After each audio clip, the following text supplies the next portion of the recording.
If you're applying for the NIH SBIR program September 2025, stop what you're doing and listen up. Because the NIH just flipped the script, literally. New forms, new rules, and new risks. And if you're not up to speed on these changes, you could tank your application before it even gets reviewed. So let's break down the 5 major changes that you need to know to protect your shot at a 6-figure federal check. Hey guys, welcome back to the channel. If you're joining us for the first time, I'm Stacy Chin, a professional federal grants and contracting consultant who has helped to raise over $40 million of non-dilutive funding for startups developing innovations in healthcare, climate, and defense. Before we dive in, let's quickly cover what the NIH SBIR Phase I program actually is and why it's such a big deal for healthcare innovators. The NIH SBIR Phase I program is a federal R&D grant designed to help early-stage startups turn high-risk ideas into high-impact solutions. We're talking about up to $300,000 of non-dilutive funding, meaning you don't give up your equity, board seat, or control just to explore whether your tech or treatment is feasible. If you're working on medical devices, diagnostics,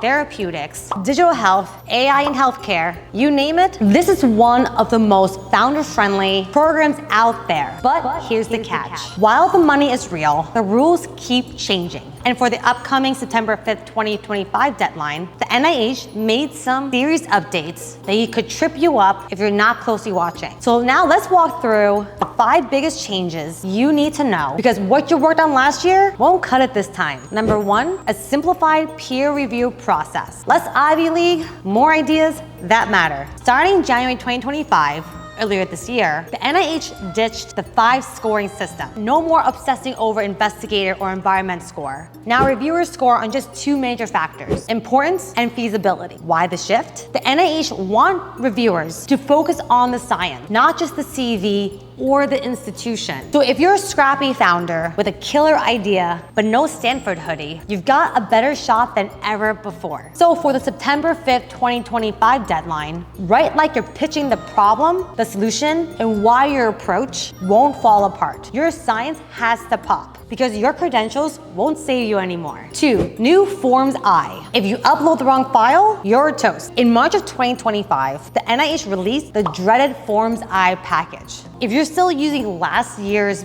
bio sketches or budget templates, yikes. You might be kicked out of the race without anyone reading a word. These new forms are slicker with new headers, new sub-award formats, and even compliance boxes for SBIR eligibility. The only part, they're delayed. So the bio sketch overhaul. So yeah, use the new forms, but keep the old bio sketches for now. Moral of the story, triple check your grants.gov package, because one outdated file and it's game over. 3, DEI certification. Welcome to the political minefield. As of April 21st, 2025, every new NIH grant now comes with a loaded question. Is your DEI program legal under federal civil rights law? Sounds simple, but it's not. This change stems from recent executive orders aiming at limiting race-based equity programs. So now NIH wants proof they are not discriminating while trying to be inclusive. For founders with workforce programs, inclusive hiring pipelines, or supplier diversity initiatives,